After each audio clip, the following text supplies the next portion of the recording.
Hey guys, it's Brittany from the Different on Purpose podcast. Today we are going to be talking about breaking the silence.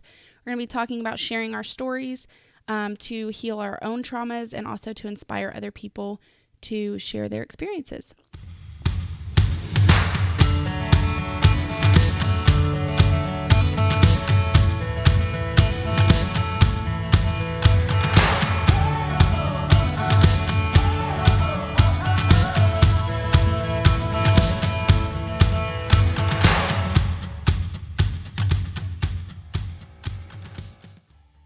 So, hey Jenna, how have you been? How's your week been?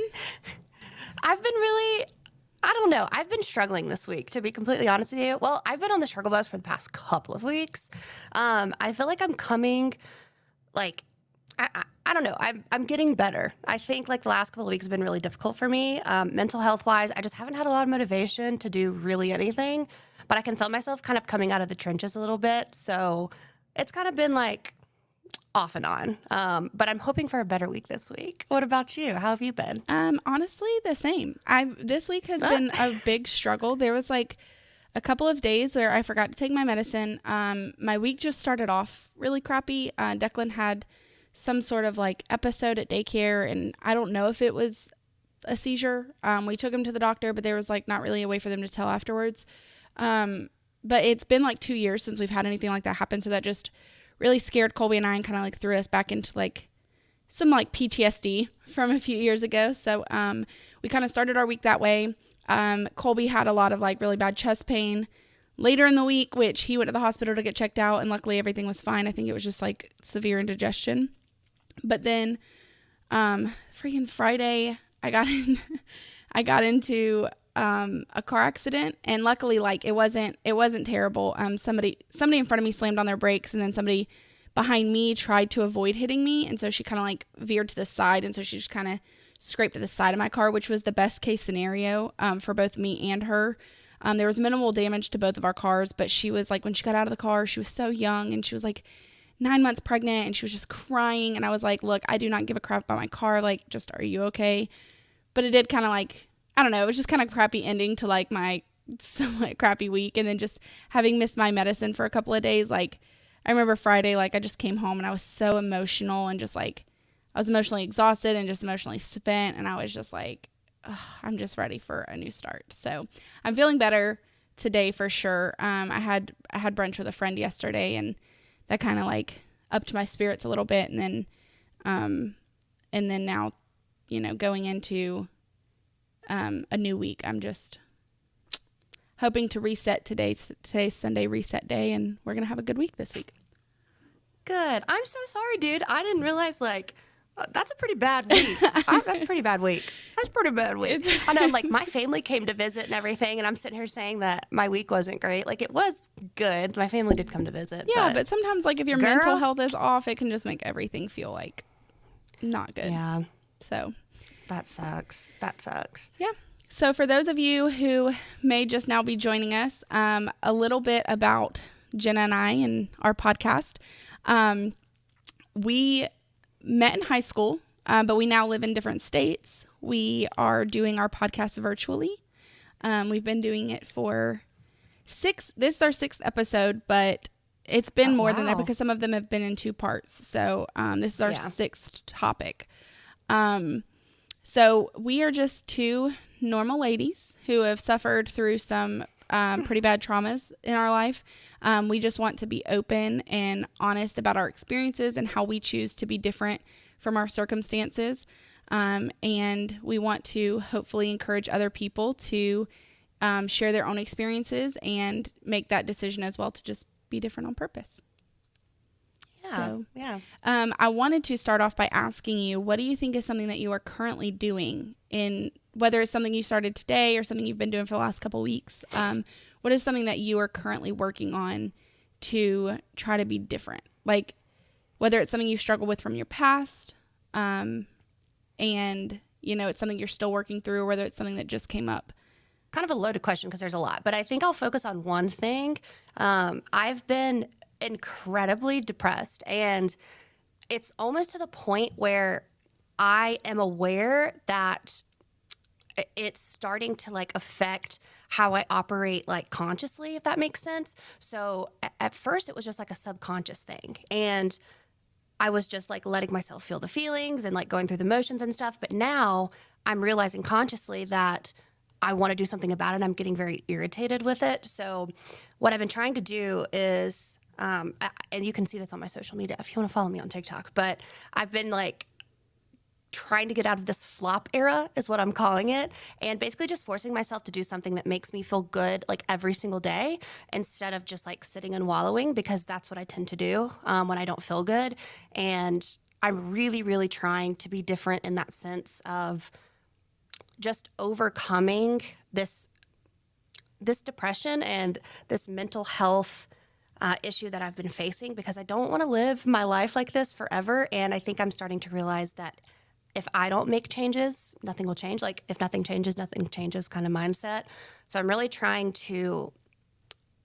really trying to force myself out of this by doing things that I enjoy. And it's working. I will say, like, I've been doing it for about a week and it really does help. Like, I still don't feel 100% better. And it's not like at this point life changing, but it's like a 1% better every day. And I'm hoping that I get to a point where, you know, it's just kind of like a natural sort of habit that I create, and I can live differently instead of just like sitting in the depression all the time, because that just can get really lonely and really dangerous too. Yeah, I can totally relate to that. I definitely always feel way worse when I just sit in my feelings. But it's almost debilitating too. Like, it feels like there are some days where it legit feels like forcing yourself. Like, I almost have to like step outside of myself, like outside of my body, and like literally pull myself off the couch, if that makes sense. Like, that's what it feels like sometimes. Like, there's a separation between depressed me and not depressed me. And I literally sometimes physically have to remove depressed Jenna off of the couch or off of the bed. And it's really difficult some days, but that's what I'm trying to do. And I'm really trying to stick to it, because I don't want to live a sad life. Like, I want to be happy, and I'm learning that like sometimes you're going to have to force yourself into those moments. So, but yeah, what about you? What have you been working on lately? I think the thing that has been most evident, and this is definitely something from my past that I'm still learning, but it's been so evident to me the last few days, is I'm really trying to work on apologizing and not holding grudges. So Colby and I kind of got into like a little bit of a spat, I want to say like Friday evening. And I think that it's really just because I'd had such an emotional week, and I hadn't taken my medicine in a few days, and I was at a point where I was just honestly just being bitchy, if I'm being honest. Like, I was being really bitchy, and I knew that like halfway through the conversation, I realized like, hey, you're just being a jerk just to be a jerk, but I refused to back down. And so then I just kind of got into that point where I was like crossing my arms, and I was just shutting him out. And like, so finally, like, he was just like, okay, like, I'm not being rude and disrespectful to you. If you're going to keep being rude and disrespectful to me, then like we can have this conversation another time. And so like he came into the house, and I sat in the car for a while, and I just like, I was stewing. Right. And then finally I came inside, and I was like, you know what? F it. I'm just going to go to bed. And I was planning on going to bed mad, and I was just holding on to it. And then like later, like there was a point where like I realized, like I was like, I need to apologize. But I was struggling so hard to like do it, even though I knew that that's what I needed to do, because I knew that I was being a jerk pretty much for no reason. And I struggled so hard. So we did end up like, I think Everly like came in here, and she was like, Mom, come here. I need to show you something. And she like went into her dad's office where he was, and like, he was just like, you know, I think he said something along the lines of like, good job tricking your mom into coming in here. And so then like when I was back in there face to face with him, like then we apologized and, you know, talked through it and moved past it. But then the next day we were having a conversation on the way to a birthday party yesterday with Everly, and we were talking to her about something that had happened when she was on vacation with her grandparents last week. And we were like, Everly, like when you see like your great grandmother again, like you need to apologize. And she was like, what? Like, she made me cry. And in that moment, I was explaining to her, I was like, Everly, just because you were apologizing to somebody for what you did wrong does not automatically mean that they were right. Like Yeah. they were also I love wrong that. in some of the stuff that they did, but that doesn't negate that you played a part in what you did was wrong. Like you can apologize for Yeah. being rude and disrespectful. That doesn't mean that they weren't also rude and disrespectful. It just means you're saying, hey, I know that what I did was wrong and I owe you an apology. And I was explaining to her, like, every time you do that, you're not always going to get an apology back. You're not, like, people that wrong you in life are not always going to apologize to you. But, like, I was going through this process of explaining to her how important it is for her to be able to apologize. And I'm trying to teach her that at a young age because that was never taught to me. And so now as an adult, I'm still struggling with my own stubbornness to try and apologize even when I feel like I'm wronged. So, like, even though in the situation with Colby, I knew I was being a jerk for no reason, had the conversation gone differently and he had done something to upset me, it's harder for me to apologize in those moments. It's harder for me to apologize when I feel wronged. But I'm trying to learn to overcome that and just apologize for my part, the part that I played. And I think that's a key difference that I'm trying to really focus on in this situation when I'm upset, is knowing, like, hey, I just need to apologize for my part. That doesn't make the whole situation okay. That doesn't make what they did to me okay. Whatever, like, so that's what I've been trying to focus on. It's a struggle every day because I do something wrong, I'm sure, at some point every day. So I feel like at some point in the day I end up saying sorry for something. And so that's just what I keep trying to remind myself. Good. I love that. I really like that. I like when you said, just because you apologize doesn't automatically make the other person right. I feel like that's kind of really important to understand. I like the way that you put that. Yeah, Good. I'm trying glad. to remind myself of that every time I have to, like, and I feel kind of like how you felt, like how you said you feel like you have to come out of your body and literally, like, pull depression off the couch. I feel like I literally have to come out of my body and pull me to, like, drag myself to the person that I need to apologize to and be like, okay, hug her and say you're sorry. Like, that's my inner self, like, telling me, like, I'm going to make you hug it out if you can't be nice, like parenting myself. You're parenting your inner child. Exactly. Parenting your inner child. It's cool, though. It's good to, like, be self-aware of that and do what you have to do. Yeah. I love that. So we open up a lot, and we've opened up quite a bit in this entire season so far about some of our personal experiences and traumas. Why do you think that opening up and being vulnerable about our own experiences is so important? I think that it's incredibly important. One, when you're going through certain things that feel traumatic to you or that feel overwhelming or that are, not even feel, like feel and are, you feel really alone. And especially the way that our world has shifted after COVID, it has kind of pushed us into loneliness a little bit more. There's not a lot of connection. Like, for me, my personal experience anyway, working remotely, it's separated me even more from people. So I feel like it's super important to share so that people feel like they have a sense of community, and trying to build relationships in a parasocial way. I know that a lot of the times, like when people are listening to podcasts or watching YouTube videos about this stuff, you're not actually there in the room with people, but it's still nice to be able to relate to others that are going through something similar to you. So having that sense of community is really important. And I think that's why it's important to share even some of, like, the darkest and deepest. I mean, obviously, share what makes you feel comfortable, but I think it's just important for people to know that they're not alone and to help people feel like they have a sense of community.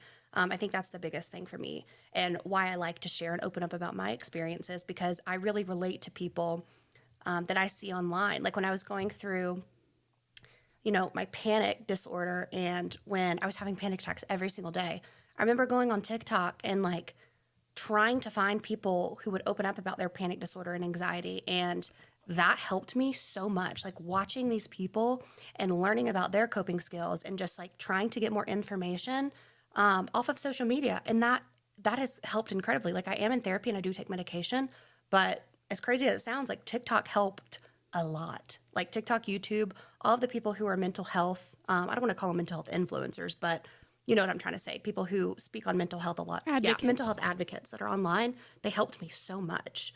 So I think that's why it's really important for me to share and open up on here.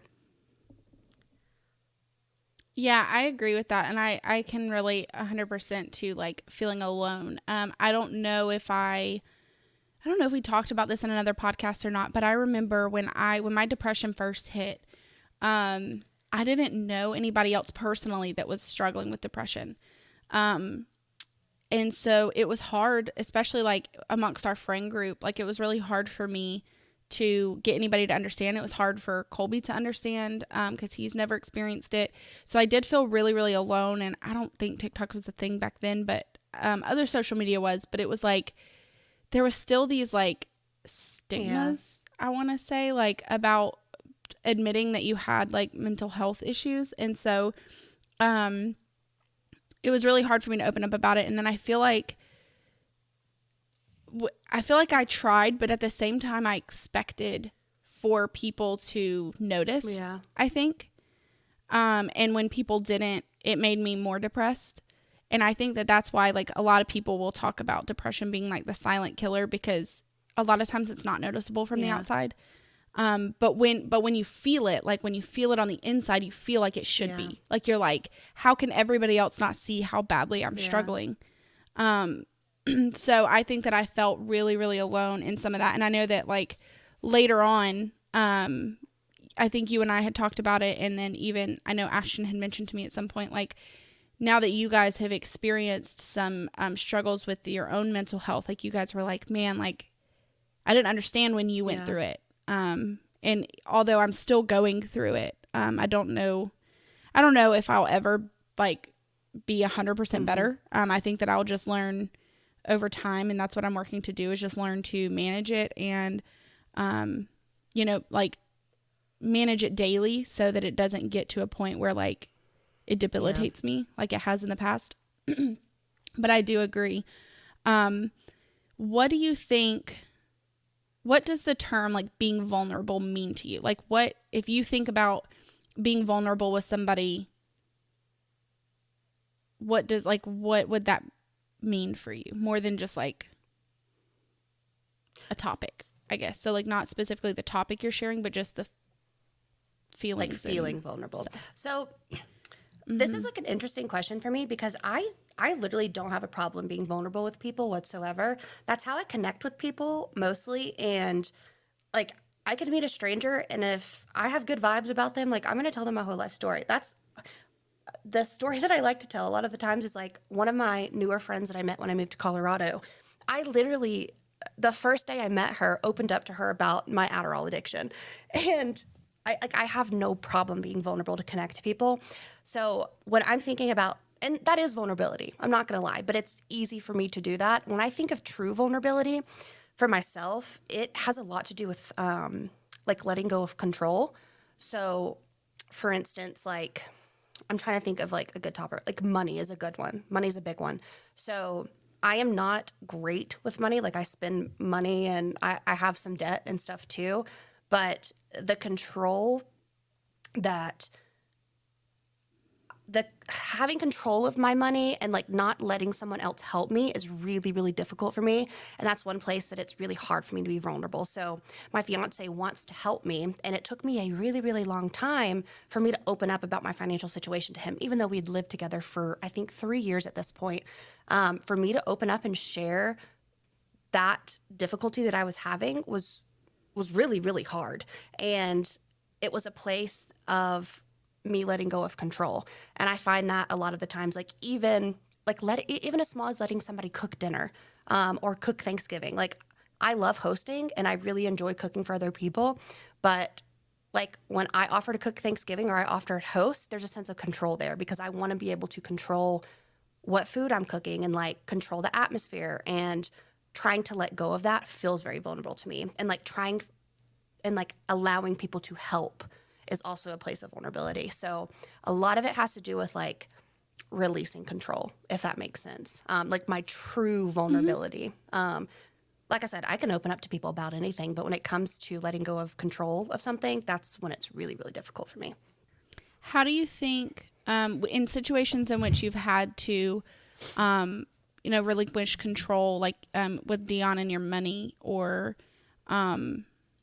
maybe even at holidays, cooking dinner, when you've had to, let go of control and allow people to help you. How do you think that played a part in both your healing and your connection with those people?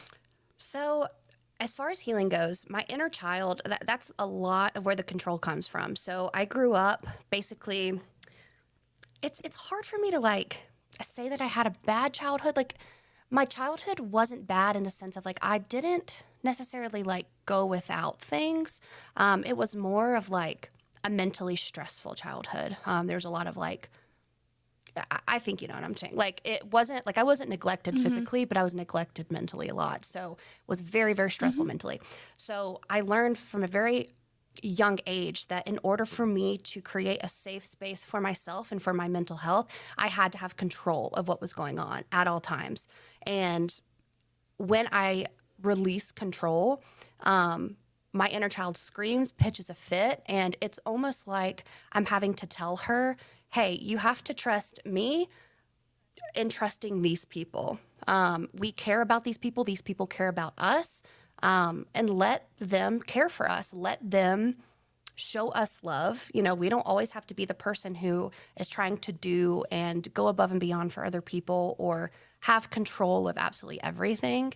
Let these people help us. Like, and it's healing for me because one, it's human nature to need help, you know, and learning that I'm not superhuman is really healthy because that means that I don't always have to be on all the time. Like that's not normal, and I can rest and I can have peace.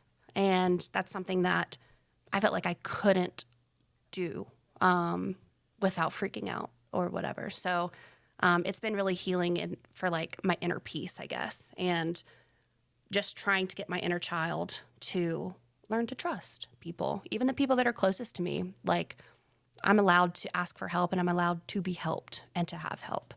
So that's been Do you healing. think it's helped your connection with those people? Like let's say like with Dion helping you with money, do you think that like kind of like if you had stayed stubborn and like allowing him to help you financially, like obviously that would have always been an issue in your relationship. So do you think that like by allowing him to step in and help you in that way that it, you know, strengthened your relationship? Or like even if, you know, let's use the holiday situation, if you're very like, I'm going to do everything, let's say you like let your grandma like come in the kitchen and like help you with some stuff, like, and then in that moment like you guys can build memories or whatever, you know, like, so in what ways like do you think it's really helped your connection with the people that you've allowed to help you? Oh, it's absolutely like there's a deeper connection for sure, especially with the money situation. I think once I opened up to Dion about that, it became like, oh my gosh, like we're going to be partners in life and this is important. And I think once that happened, it kind of solidified that in a way, because I feel like not by his, you know, request, but I was operating like separately. I was keeping so much separate and really stepping into like trusting him and trusting his advice and trusting that he wasn't going to leave me because of my financial situation, which was a big one. Like I didn't want to be abandoned because I didn't want to be seen as unworthy because I wasn't handling my money right. And him reacting in a way of just like true love and compassion and like a want to help, like that 100% connected us more. And going forward, like I'm like, okay, I get to marry somebody who wants to help me and who wants to be my partner and who wants to be on my team. So it definitely helped. And even with holidays, like you said, like creating memories. So one of my friends came over and like helped me decorate and helped me cook. And I have very, very fond memories of it. She's done that the past 2 years. And it's such a sweet memory that I have with her. And now it's a tradition, you know, like we did it 1 year and then we did it again this past year. And I love that. Whereas before, I just would have wanted everybody to come over when everything was perfect and ready to go. But allowing her to step in and actually help created a lot of like really sweet and cool memories. So yeah, it's definitely been a way for me to be truly vulnerable with people versus, like I said, opening up about my traumas isn't really difficult for me because I like talking about it. And sometimes I do trauma dump or whatever, but releasing control is where I find that I connect with people the most. Yeah, I can understand that. What about you? What does being vulnerable mean to you? Being vulnerable to me really means getting uncomfortable. I think like there's certain situations, like you said, like I can have conversations with people, and let's take my situation that we talked about in like our past episodes of like how I got pregnant and things like that. Like I can tell people that story all day long, but it's so like when people hear me talk about the trauma of like what happened, like it's weird because a lot of times they'll be like, man, you just blurted that out. And I'm like, well, yeah, it's a fact. It's what happened. Yeah. But when I have people who actually try to like dig a little deeper and like ask like, how did that make you feel? Yeah. Or how did you deal with this? Or how did you, like when I have people who start digging underneath that like first layer and they start asking questions that make me uncomfortable and I start having to talk about like deeper feelings. When I get uncomfortable, I feel like that's the only time I'm truly vulnerable is when I'm like put in a position where I feel really like uncomfortable in my skin. Yeah. That's the only thing I can think. Like, and so I have a lot of these situations with Colby, and a lot of this has to do with him being older than me, I think. And he's just had, you know, life experiences, and he's gone through these stubborn 20s already and whatnot. And so I think that a lot of times we'll be having conversations and he will just tell me how it is, and I don't want to hear what he's telling me. And so a lot of times that'll make me very uncomfortable because he's right, but I don't like admitting that he's right because I'm stubborn. And so when I finally get to that point in our conversation where I'm admitting like, okay, like I handled this wrong or I did this or whatever, I tend to get really emotional.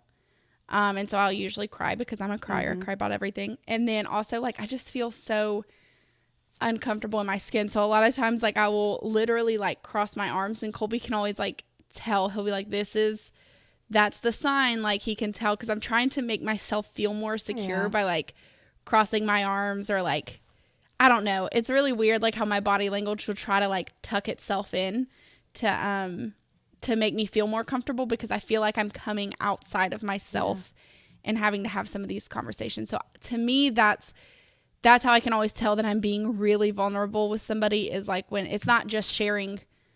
It's never about a topic really for me. So like there's certain topics I can talk about and it be surface level and it not bother me at all. But it's just when I start to like feel uncomfortable in my own skin, that's when like I'm like, okay, now I'm getting to the nitty gritty. Now this person is really trying to like pull something out of me. So that's really like that's how I relate to being vulnerable. So how do you think that that's helped? Like same question you asked me. How do you think that's helped your healing process? Like, are you able to better answer those questions, or do you still kind of put up a wall? Like even if it's with Colby or friends, like how do you navigate that? I feel like I probably initially I probably try to put up walls. I feel like I probably try to answer them as like limited as possible, I guess. So like especially if it's somebody new. Like if it's somebody new, like a lot of times like I will try to avoid getting too deep into the emotional side of it. But like with Colby, a lot of times I don't know that I would say I put up a wall, but I try to like I don't really know the word I'm looking for. I try to like control the narrative or like there's like limit, like there's like steps, right? Like I don't just like full on answer the question. So he likes to say I dance around things, I guess. So like that's kind of how like we'll spend 45 minutes dancing around what I actually feel or what I actually want to say because like I'm nervous about getting to that point of like wherever that vulnerability is. So I will be like, well, I guess this. And he's like, no, there's no guessing. Like, just tell me how you feel or tell me what you were thinking. And I'm like, I mean this. And he, no, like, just be honest with me. So we will like dance around it for a long period of time until I finally just like admit what it is that I'm feeling or what I'm thinking or how something may have made me feel.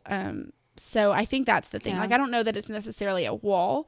It's just that I have to break it down, like, so like the wall that I did have built up, I just imagine myself like breaking it off like piece by piece. Like, I just have like a chisel and a hammer, and I'm just like, okay, I gave you like a little bit of information, and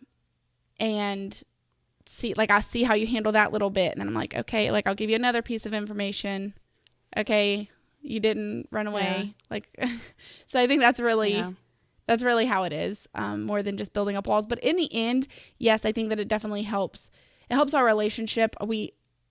Even if the conversation starts off really heavy and I feel like this is going to be the thing that makes him divorce me, like, then at the end, I'm like, man, we're stronger than we were before we had this conversation. And in the midst of the conversation, I'm like, we're going to end up divorced.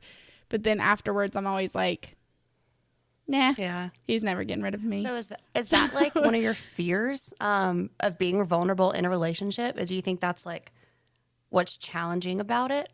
Like, challenging being vulnerable in relationships? Yeah, I definitely think that my biggest fear in being vulnerable with people is the fear of being dismissed. And so I think that it goes into my relationship with Colby, even though Colby will tell me every day, like, you're literally never going to do anything to make me leave you. Like, there's nothing in the world that you could do to make me not want to be with you anymore. And he will tell me that all the time, and it still just doesn't click. I think that that's just my own inner child still suffering from, like, feeling like I was, I guess, like you said, like, just emotionally or like mentally neglected as a child. So I think that as an adult, it's hard for me to believe that people accept me for who I really am. And so Colby and I had a conversation about this earlier in the week, about how I just feel like I annoy the absolute shit out of people sometimes with, like, how much I talk. It's not even about being vulnerable. It's just about just who I am. And so, because a lot of times I word vomit, and it's just like an impulse thing. But then after the fact, my anxiety and everything will just convince me, like, oh my gosh, you talked so much, and they probably, like, hate having conversations with you, and nobody likes you. And, like, my brain will just start to spiral. And I think that, like, oh my gosh, they're never going to want to have a conversation with me again. They're not going to want to be my friend. And so sometimes I feel that way too with being vulnerable. Like, sometimes I'm worried, whether it's with Colby, who is married to me and committed his life to me, like, I get worried about it sometimes with him too, or like my parents, or like friends. Like, sometimes I'm just like, okay, this is going to be the thing that once I admit it, they're going to be like, whoa, this lady's crazy. We don't want anything to do with her. And so I get really nervous sometimes. So I get nervous that way with Colby sometimes, especially in the past. Like, the biggest thing for me with Colby, the thing that's always scared me the most, in being vulnerable, the thing that's been the hardest to be vulnerable with him about ever, and probably the thing that's the hardest to be vulnerable with anybody about, is like in the past when I was, especially during my like pregnancy, when my depression was like super severe, in those moments of like feeling suicidal, having to admit that to anybody has been the hardest thing that I've probably ever had to admit to people. And so I think that that's always scared me, and being like, oh, if I admit this to somebody, they're going to think I'm crazy. They're going to send me to, like, you know, the loony bin, and they're not going to want anything to do. They're not going to feel safe with me being around my own kids, or they're not going to feel safe, like, leaving me alone. They're going to treat me differently. So that's been the biggest fear for me. Or, even in like doing this podcast, honestly, like, I struggled a lot, and I put off doing the podcast for so long because I knew that there was going to be so many things that I talked about for my past life. And I know that you and I talked about this, is that me and my mom are in a good place now with our relationship. And I even told her this a few weeks ago, in that I was so worried that being vulnerable about my past and my truth and my reality of how it was for me growing up, I thought that was going to like make her hate me now, even though we're in a really good place now. I thought, you know, that was going to ruin the relationship that her and I had now. So I kept putting it off and avoiding doing this and being vulnerable, because I was worried it was going to ruin, you know, some sort of relationship that we had built. Yeah. So what's one thing that you do to sort of like overcome that fear of being dismissed, or overcome that fear of, oh, this person isn't going to like me if I talk about this or say this or tell them this? What do you do to overcome that?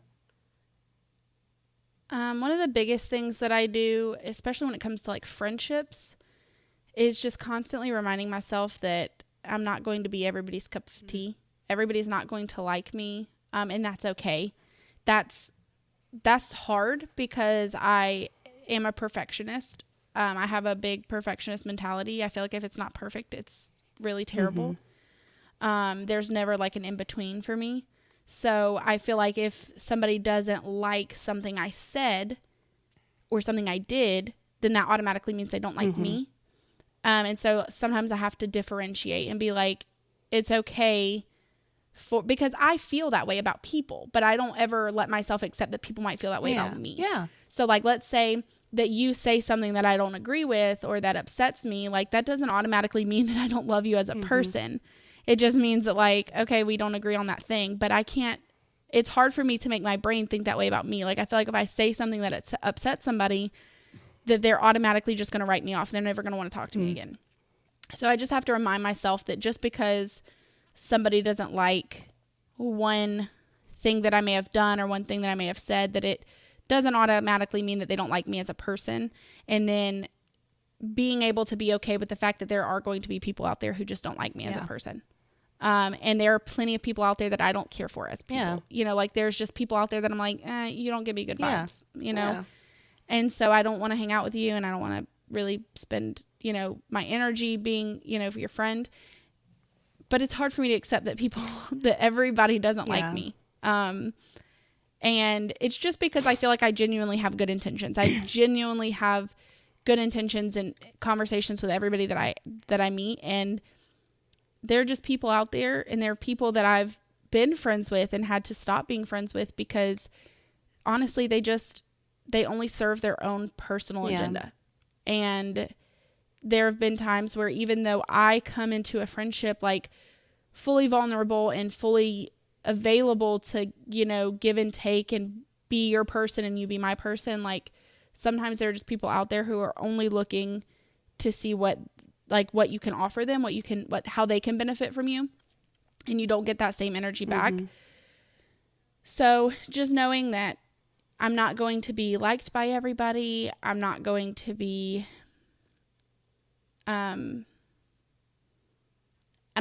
everything I do is not going to be perfect. I just have to remind myself of that and just remind myself that it's okay. As far as my relationships with Colby, that also plays into that, like knowing that like, hey, you screwed up. You did something, you were rude. Like the other night, like you were a jerk to Colby. That's not okay to do that. But your relationship is going to be okay. Like you're going to apologize. You're going to do what you need to do to get past it. And then your relationship is going to be okay.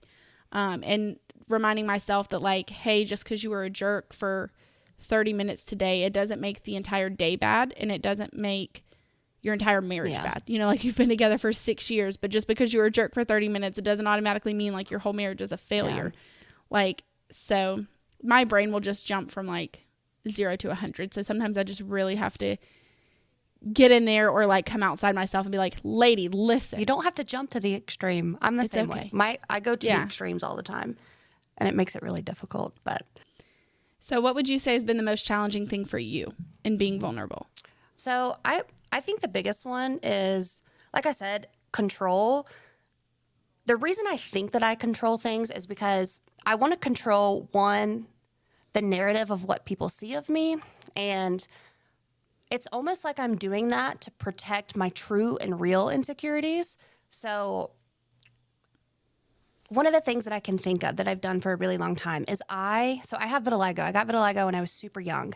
And it's basically where certain areas of your skin will lose pigment. So I have these white spots and they're all over my body.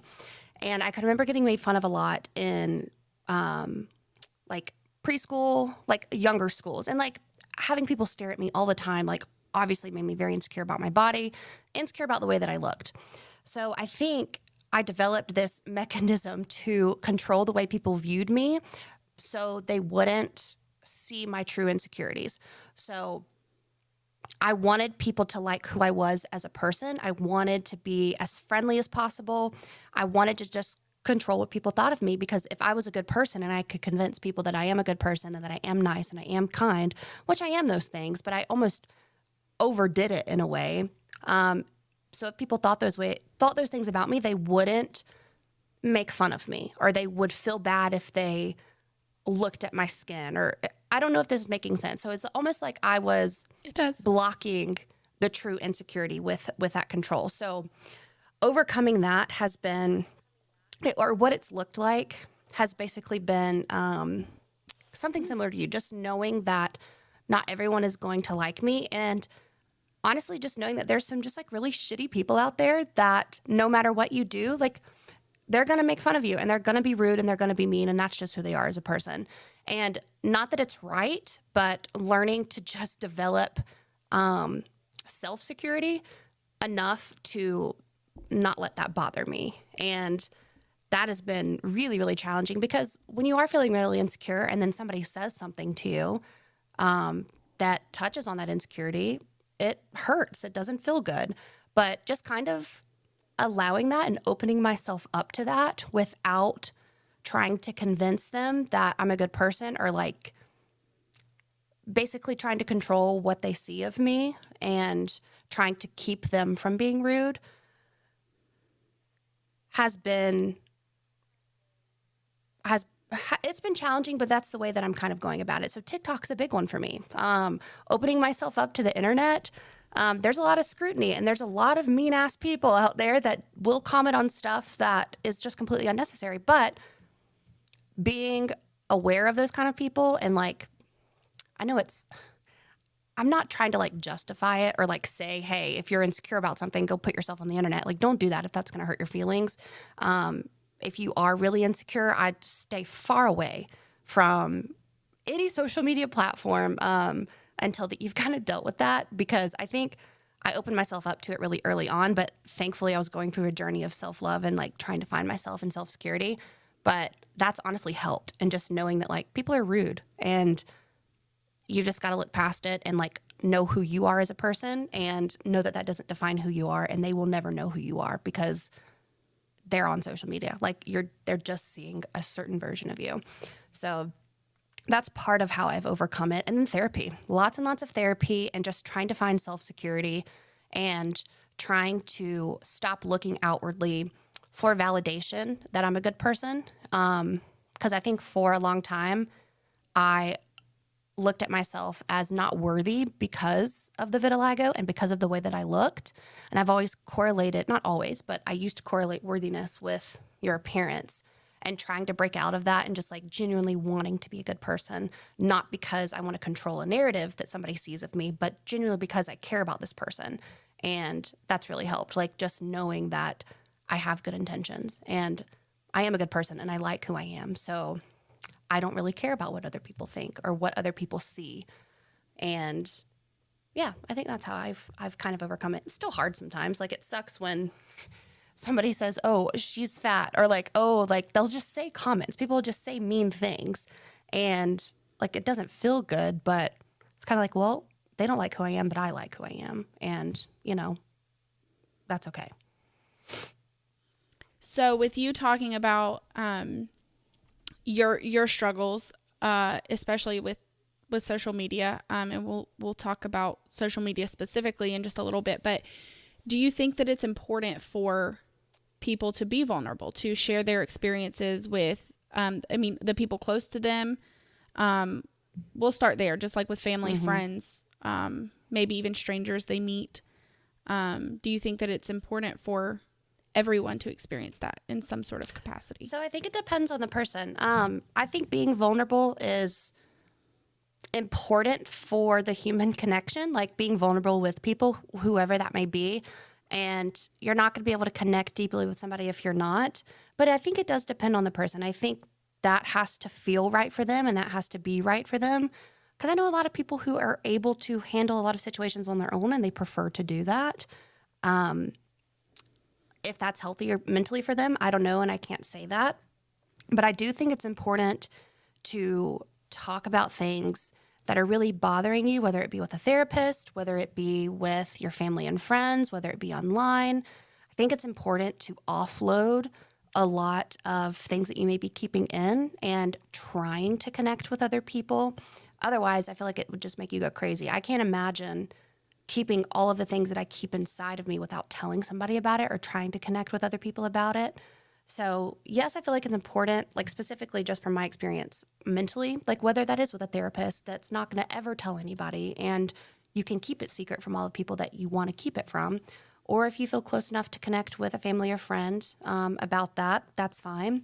I think it's up to the person. Personally, my experience, it's very important for me to share my experiences because I want to connect with people and that's how I connect with people best. And I love having these conversations with people. I love getting to know like the deepest parts of somebody. And I don't know, I enjoy, not that I enjoy the things that have happened to them, but I just enjoy having conversations like that with people and feeling like I can be somebody that people can come to with that and feel safe. And I like talking with people that I feel safe with. And it really helps offload a lot of what's going on inside, especially since I'm home a lot of the time and I don't really get a chance to talk with people much. So I don't know if that answers the question because it's kind of both yes and no, I guess.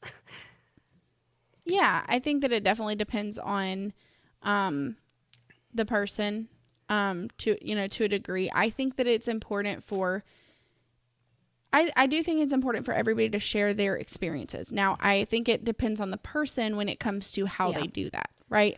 I think, like you said, like some people just need a therapist where it's an absolute safe environment. They're, able to be as open and as vulnerable as they need to be. The only issue that I have with therapy in my own experience is that therapists are great listeners and they're great for maybe giving you advice on how to cope with your certain situations or how to like exercises you can do to work through it. But I don't feel like when I've been in therapy, I don't think that I ever leave feeling less messed up.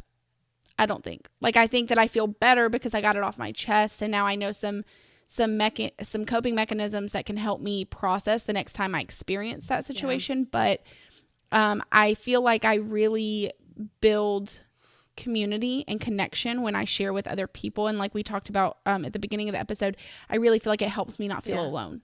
It makes me not feel crazy sometimes.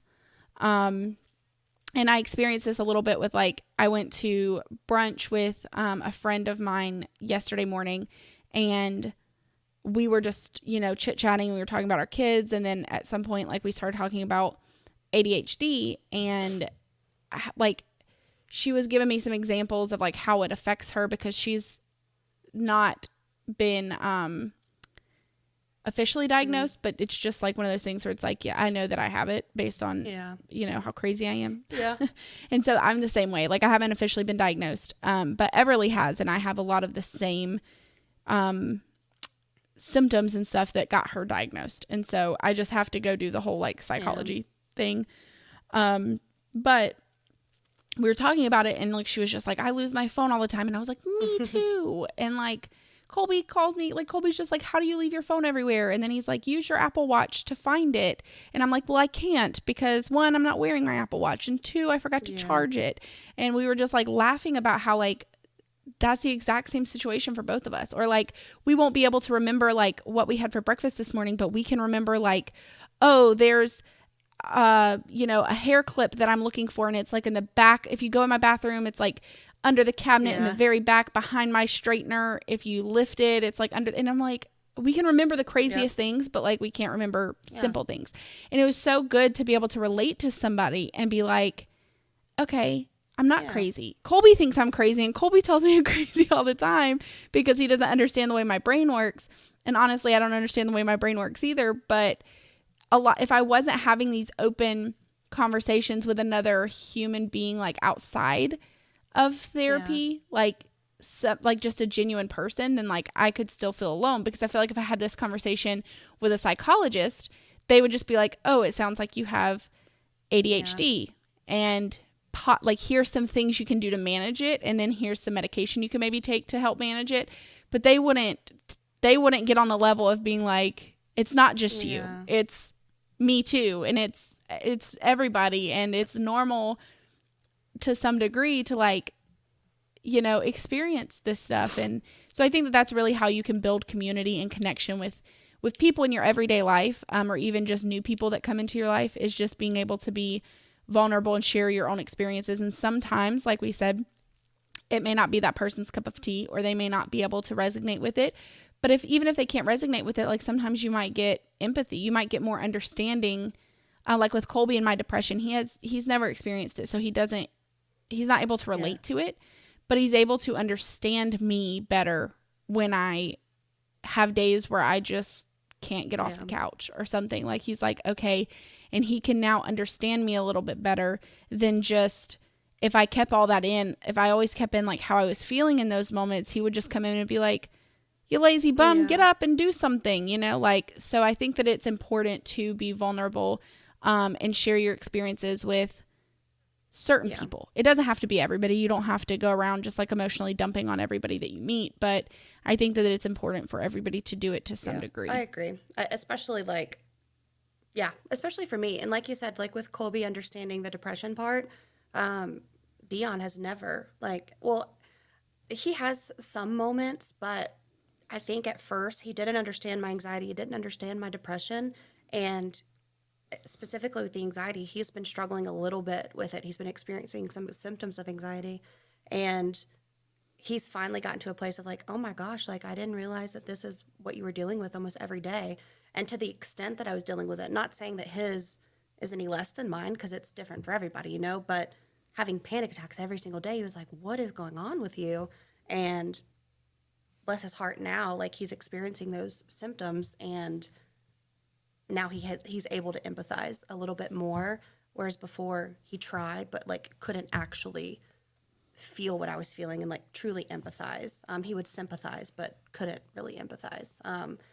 And not that I want him to have those struggles at all. I don't want anybody to have to deal with that, but it's been very validating for him to come and say, I'm sorry that you dealt with that, and truly being able to empathize. And I think that's important. Yeah.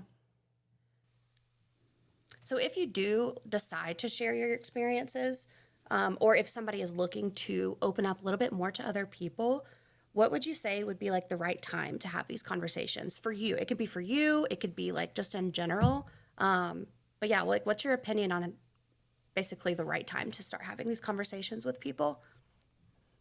So I think that one of the biggest factors that goes into it for me is just being aware of your environment.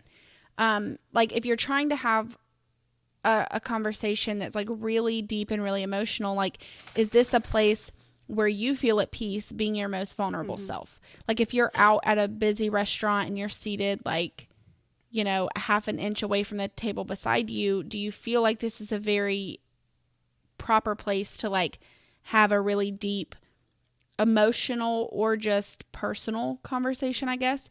And then if not, then maybe now is not the right time to have that conversation. And then I think it's okay to plan these conversations, right? So like if you're going into a situation where you know you're going to be vulnerable with somebody, like you have the ability to set the environment, right? Like if I know like, hey, oh, my stomach just hurt. If I know, hey, I haven't seen Jenna in a really long time, and a lot has happened, and I know she's going to ask me how I've been, and I'm going to get really emotional, then like I can say, hey, let's just meet at your house, because I know like let's have lunch at your house or whatever, and we can just be in our pajamas and our comfy clothes, and we can cry and we can be there for each other. Or if you know that it's something where like it's going to be hard for you to talk about something, like I've experienced this before, where you know it's going to be hard to talk about something, and it might be hard for you to look at the person that you need to be vulnerable to, maybe like set it to where like, hey, we're going to go on a walk through like a trail in the park. So you're not having to have like this face-to-face conversation, and you're being active, so you're a little bit distracted, but you're also like not right on top of other people, where you can still have that open space to be like having a conversation with somebody. It's still a little secluded, but like not as deep, I guess. Like it's not that the conversation's not deep, but you don't have to like look somebody in the eye while you're like being your most vulnerable self. So I think like being able to set that that environment, like it doesn't always have to be over coffee in somewhere public. Like you can set the environment to make it as comfortable as possible to have these vulnerable conversations.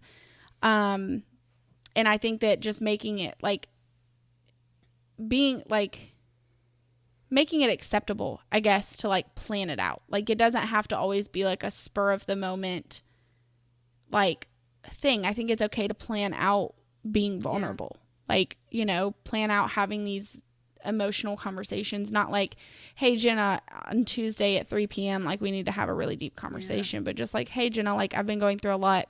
Can we like, you know, have lunch together one day? And, you know, I need a breather. I need to talk, you know, to somebody. So I think that the right time really just depends on you, personally, and whether or not you feel ready to be vulnerable. And then just, I guess it wouldn't be the right time, but the right situation, would be more of just like your environment and planning your environment around, you know, how you feel like the conversation may or may not go. So, have you experienced any like situations in your life where like you've had to kind of create a safe space to be vulnerable, or has it always just been kind of like it's funny because like I love that perspective, and it honestly makes me think that I should implement that a lot more, because I will just I'll dump, not okay, I'll call it dump. Okay, I will dump. Like I'm going to read the room and like obviously read the conversation, but I've opened up to people at work. Like we're sitting, like people can hear us, and I'm like, okay, the topic's brought up. I'm just going to tell you about it. So very similar to how I became friends with Abigail. Her like first or second day at work, she comes in and like I'm having a really rough day, and she's just sweet. Like she's just a sweet person, and not even knowing me, I was like, hey, like, are you okay? You know, I just wanted to check in on you. Because I was crying earlier, and she was like, I saw you crying and just wanted to check in on you. And to me, that was like she opened up the door for me to like tell her what's going on. And at that time, I was switching medications, and I like couldn't take the Adderall anymore, and I was basically just distraught about it. And I told her, I was like, yeah, I'm addicted to Adderall, and I am like switching medications right now, and I'm going through a lot, blah, blah, blah. And so I think maybe I could have done that a little bit better. I mean, it worked out, but I tend to, if it seems right to me, regardless of the situation, I'll just spew. I don't expect that from other people though. Like if somebody's wanting to hang out with me and I know they've been going through a lot.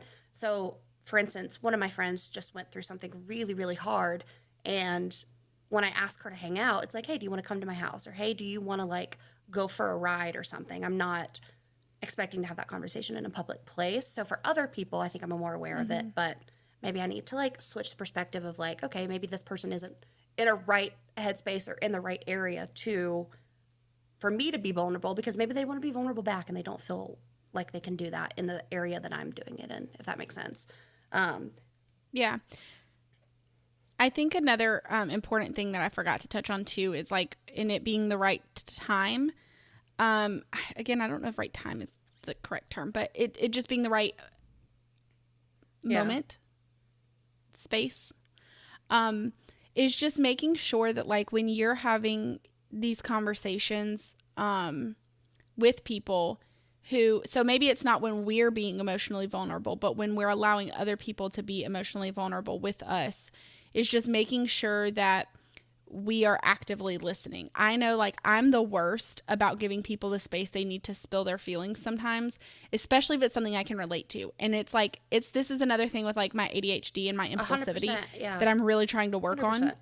But like sometimes like if I can relate to somebody, I'm just like, oh my gosh, me too. And then I start talking about myself, and I'm just like 10 minutes in, I'm like, oh shit, like I didn't let them finish talking. And so I think it's just really important to make sure that we are in a space where we feel like, or that we're conscious of constantly just like listening to this person who is trying to be vulnerable with us. And then the same like when we're being vulnerable, right? Like making sure we're doing it with somebody who's going to empathize with us and be actively listening to us as well. Not somebody, like I said, before about, friendships. Like sometimes if you're in friendships with people who are just sometimes self-seeking, like trying to make sure, like if you know that you have somebody in your life who tries to make like everything about themselves, that may not be the person that you need to be emotionally vulnerable with, because they may not be the best listener, or they may not be the best at empathizing with you. They may just turn the whole conversation around. So just making sure that the people that you're picking to have these conversations with, or if somebody's picking you to have these conversations with, just making sure that you're actively listening and that you have, a proper amount of empathy so that these people can feel safe, and open, or safe to be open and vulnerable with you. I think that's a vital part of having a safe space, as well as just building community. It's hard to build community with somebody that you don't feel can empathize with also, you. I feel like also too, being okay with letting someone know that it's not the right time,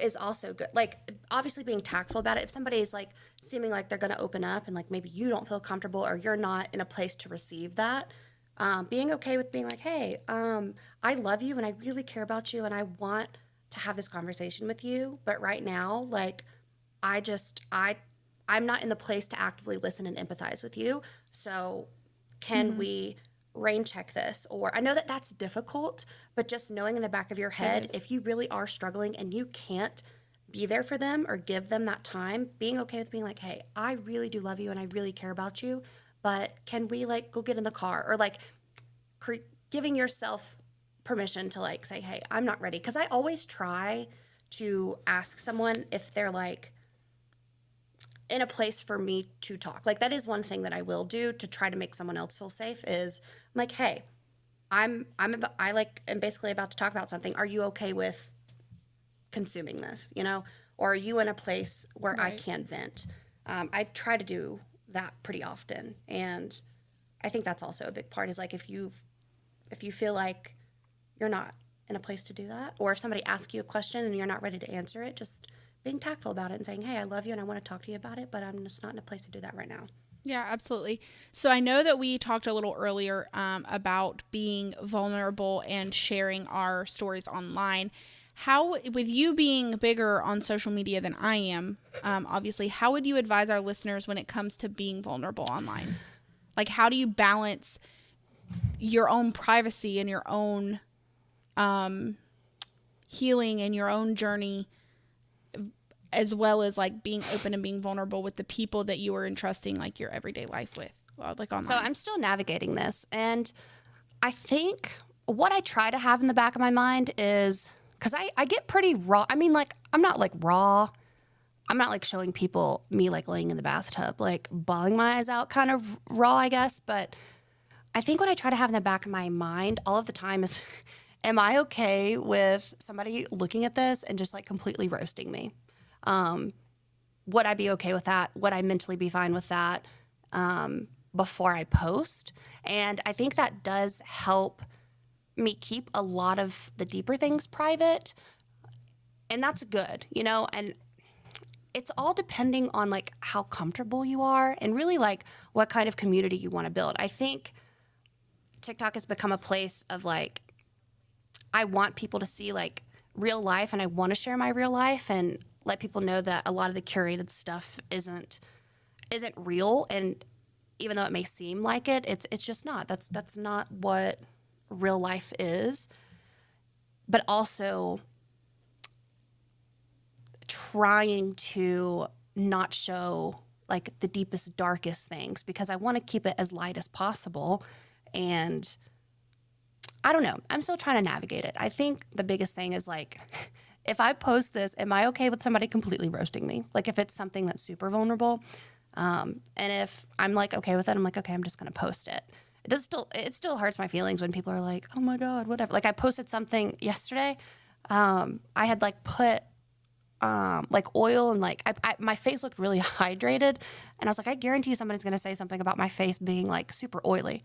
And I got dozens of comments. And like, that's not necessarily roasting, but it's just like, are you okay with somebody constantly bringing something up that may be an insecurity to you? And if you're not, just don't post it. Just for your own mental health. What I really do, I will say, posting online is vulnerable in itself, no matter what you're posting.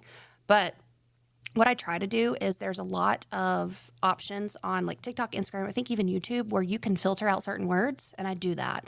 So once I got like a really mean comment about my body, I was like, you know what? To protect myself, I am filtering out these words because these words will really hurt my feelings. So that's one thing that I do as well. And I advise everybody to do. Like if you are posting on social media, go to your filtered comment section, like in your settings, and come up with words that are going to hurt your feelings if somebody comments that, and filter them and just leave it at that. And like you will get notifications of filtered comments. Don't even look at it. Like because it'll pop up and say, you have a filtered comment, you can approve or decline it, basically. Don't even look through it. Like, just don't look through it because obviously it's filtered for a reason and you don't want to see what people have to say. So set that up for yourself, and that's what I do. Honestly, I didn't even know that was a thing.